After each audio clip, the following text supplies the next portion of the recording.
ஒரு நாள் சோனா குருவி தன்னுடைய குழந்தைங்களுக்காக உணவு எடுத்துக்கிட்டு கூட்டுக்கு திரும்பி வந்தது. இப்படி எடுத்துட்டு வந்த தானியங்களை குழந்தைங்கள் ஆர்வமா சாப்பிட ஆரம்பிச்சாங்க. பிறகு சோனா குருவி தான் கூட்டுக்கு பக்கத்துல பாதி கட்டி இருந்த வீட மறுபடியும் கட்ட ஆரம்பிச்சது. அம்மா, நம்ம கிட்டதான் இந்த கூடு இருக்குல்ல, அப்புறம் எதுக்கு ரொம்பவும் கஷ்டப்பட்டு அந்த வீட்டை கட்டுறீங்க? பியூட்டி, நான் உணவு தேட போகும்போது இந்த கூட்டுல உங்களை தனியா விட்டுட்டு போனா அது உங்களுக்கு பாதுகாப்பா இருக்காது. உங்களோட பாதுகாப்ப மனசுல வச்சுதான் அம்மா அந்த மர வீட்டை கட்டிக்கிட்டு இருக்க. இப்படியே சில நாட்கள் நகர்ந்துச்சு. தினமும் கொஞ்சம் கொஞ்சமா அந்த வீட்டை கட்டி வந்த சோனா குருவி ஒரு நாள் அந்த வீட்டை முழுசா கட்டி முடிச்சிடுச்சு. வீட்டை பார்த்த குழந்தைங்க 2 பேரும் ரொம்ப சந்தோஷமானாங்க. இப்ப எல்லாம் உணவு தேட வெளியில போகும்போது சோனா குருவிக்கு குழந்தைகளை பத்தின கவலை இல்லாம இருந்தது. ஒரு நாள் உணவு தேடி போன சோனா குருவிக்கு எங்கேயும் உணவு கிடைக்கல. சோனா குருவியும் பறந்து ரொம்ப தூரம் போய் பார்த்தது. ஆனா சாயங்காலம் ஆகியும் உணவு கிடைக்கவே இல்லை. பிறகு வேற வழி இல்லாத சோனா குருவி வெறுங்கையோட தன்னோட வீட்டுக்கு திரும்பி வந்தது. அம்மா, என்னம்மா, தானியங்கள் கிடைக்கலையா? ஆமா பியூட்டி, அம்மா இன்னைக்கு பக்கத்துல உள்ள எல்லா இடங்களையும் சுத்தி பார்த்துட்டேன். எங்கேயுமே உணவு கிடைக்கல. நாளைக்கு எவ்வளவு தூரம் போயாவது உங்களுக்கு கண்டிப்பா உணவு எடுத்துட்டு வந்துருவேன். மறுநாள் பொழுது விடிஞ்சிச்சு. பியூட்டி, குக்கு, அம்மா இன்னைக்கு உணவு தேட ரொம்ப தூரம் போக போறேன். நீங்க கதவு உள்பக்கமா தாழ்பால் போட்டுக்கிட்டு பத்திரமா இருங்க. நான் வந்து கதவு தட்டுற வரைக்கும் நீங்க கதவை திறக்கவே கூடாது. அம்மா, நீங்க தான் கதவை தட்டுறீங்கன்னு நாங்க எப்படி தெரிஞ்சுக்கிறது? பியூட்டி, அம்மா வந்துட்டேன்னா கதவை சரியா 3 தடவை தட்டுவேன். அத வச்சு அம்மா தான் வந்திருக்குன்னு நீங்க தெரிஞ்சுக்கிட்டு கதவை திறக்கணும். இப்படி சொன்ன சோனா குருவி பிறகு வீட்டை விட்டு உணவு தேட பறந்து போச்சு. பிறகு பியூட்டி கதவை தாப்பால் போட்டுக்கிட்டு தன்னுடைய தம்பி பக்கத்துல வந்து உக்காந்துக்குச்சு. இன்னைக்கு சோனா குருவி பெரிய பெரிய மலைகளை தாண்டியும் ஆழமான கடல்களை தாண்டியும் பறந்து போச்சு. இவ்வளவு தூரம் பறந்து போனதுக்கு அப்புறம் ஒரு இடத்துல பசுமையான காடு ஒண்ணு இருந்தது. அந்த காட்டுல விதவிதமான பழ வகைகளை தரக்கூடிய மரங்களும் இருந்துச்சு. தன்னோட குழந்தைங்களை பாதுகாப்பான மர வீட்டுல விட்டுட்டு வந்ததால சோனா குருவிக்கு அவங்கள பத்தின கவலை இல்லாம இருந்தது. என்னோட குழந்தைங்களுக்காக இந்த இனிப்பான பழங்களை நான் சீக்கிரமா கொண்டு போய் ஆகணும். அப்ப அந்த இடத்துக்கு ஜம்ஜம் பறவை வந்தது. குருவி சகோதரி, உங்களை முதலா இந்த இடத்துல பாக்குறேன். நீங்க எந்த காட்டுல இருந்து வரீங்க?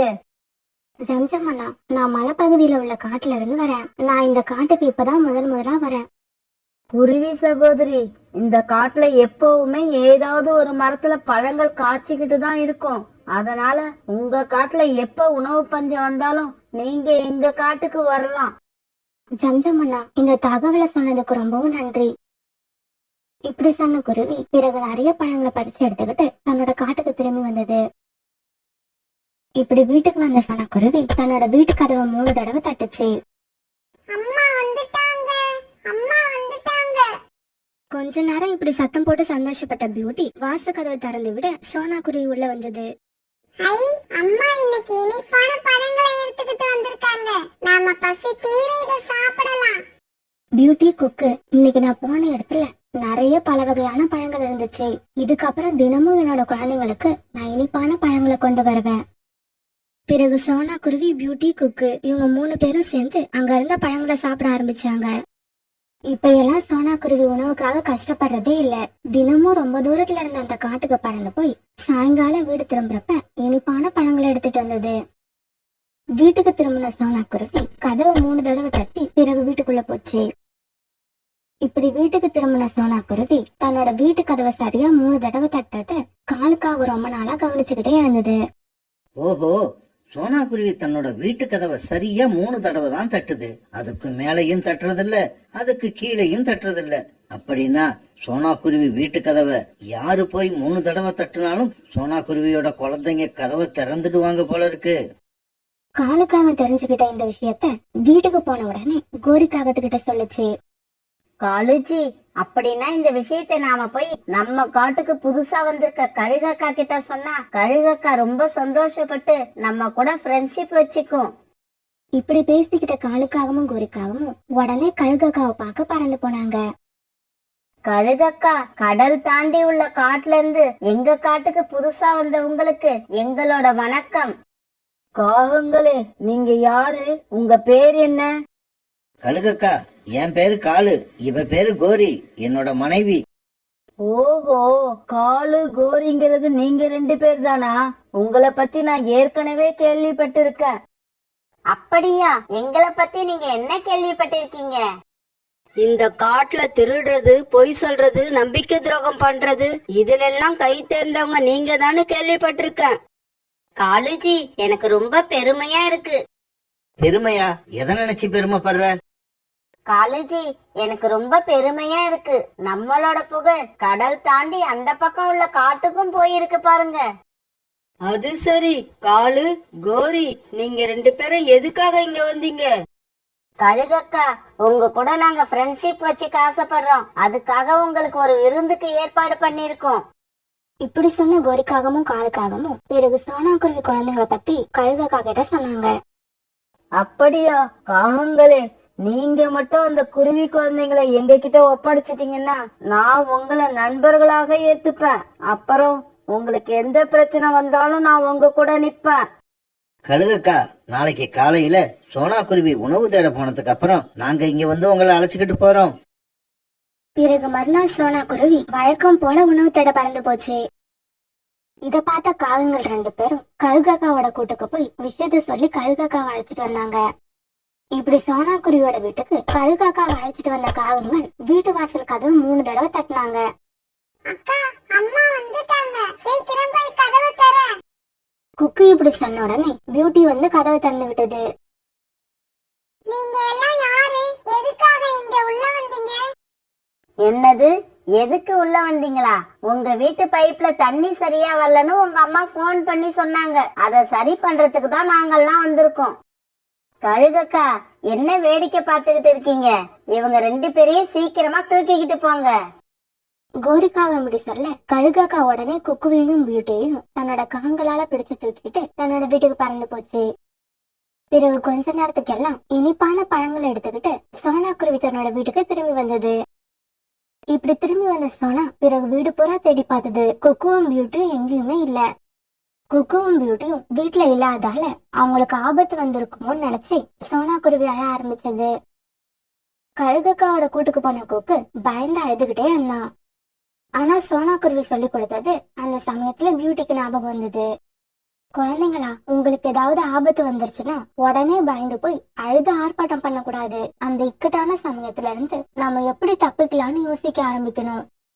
சோனாக்குருவி சொல்லி கொடுத்த இந்த விஷயம் பியூட்டிக்கு இப்ப ஞாபகம் வந்ததால பயத்தை வெளிக்காட்டிக்காம தைரியமா இருந்தது. டேய், உன் தம்பி இப்படி அழுதுகிட்டு இருக்கான், நீ மட்டும் அழாம தைரியமா உட்கார்ந்துருக்க. இன்னும் கொஞ்ச நேரத்துல நீ சாக போற, தெரியுமா? ஆமா, சாகதான் போறோம், எனக்கு அது தெரியும். அது தெரிஞ்சும் அழாம நீ எப்படி தைரியமா உட்கார்ந்துருக்க? நான் எதுக்காக கவலைப்படணும்? நாங்க 2 பேரும் எப்படி இருந்தாலும் சாகதான் போறோம். ஆனா எங்களை சாப்பிட்டா நாம செத்துருவோம்னு தெரிஞ்சா நீங்க எங்களை சாப்பிட போறீங்க. அதுதான் எனக்கு ரொம்ப ஆச்சரியமா இருக்கு. ஏய் குருவி, என்ன சொல்ற நீ? கழுகாண்டி, எனக்கு எந்த பறவைகளுக்கும் வராத ஒரு விசித்திரமான நோய் வந்துருச்சு. பிறகு அந்த நோய் கொஞ்ச நாள்ல என் தம்பிக்கும் பரவிடுச்சு. இது வந்தவங்க 1 மாசம் தான் உயிரோட இருப்பாங்களாம். ஏய், நீ சொல்றதெல்லாம் உண்மையா? ஆமா கழுகாண்டி, அதுக்காக தான் இந்த நோய் வேற யாருக்கும் பரவிடக்கூடாதுன்னு எங்க அம்மா எங்களை வீட்டுக்குள்ளேயே வச்சு பூட்டி வச்சிருக்காங்க. உணவு கூட பக்கத்துல வந்து கொடுக்க மாட்டாங்க, தூக்கி போடுவாங்க. நாங்க புடிச்சுப்போம். அப்படிப்பட்ட நோய் உள்ள எங்களை போய் நீங்க எதுக்காக சாப்பிட போறீங்கன்னு தான் எனக்கு புரியல. ஏய் குருவி, உங்களுக்கு இந்த மாதிரி நோய் வந்திருக்கிறது காலுவுக்கும் கோரிக்காகத்துக்கும் தெரியுமா? ஓ, அவங்க 2 பேருக்கும் நல்லா தெரியும். அதனாலதான் எங்களை தூக்க நீங்க எங்க வீட்டுக்கு வந்தப்ப கூட காலங்களும் கோரியாண்டியும் உங்களை மட்டும் உள்ள அனுப்பிட்டு வாசல்ல உட்கார்ந்து இருந்தாங்க. கழுகாண்டி, சீக்கிரமா எங்களை சாப்பிடுங்க. இந்த நோயோட வேதனை எங்களால தாங்க முடியல. அட பாவமே, காகங்களே, புதுசா இந்த காட்டுக்கு வந்த என்ன கொல்றதுக்காக தான் என்கிட்ட வந்து ஃப்ரெண்ட்ஷிப்பா இருக்கணும்னு நடிச்சீங்களா? உங்களை பத்தி நான் நிறைய கேள்விப்பட்டிருக்கேன். ஆனா எனக்கே நீங்க நம்பிக்கை துரோகம் பண்ணுவீங்கன்னு நான் நினைக்கவே இல்ல. நீங்க செஞ்ச இந்த காரியத்துக்கு உங்களுக்கு பரிசு கொடுக்க வேண்டாமா? இதோ இப்பவே வாரேன்.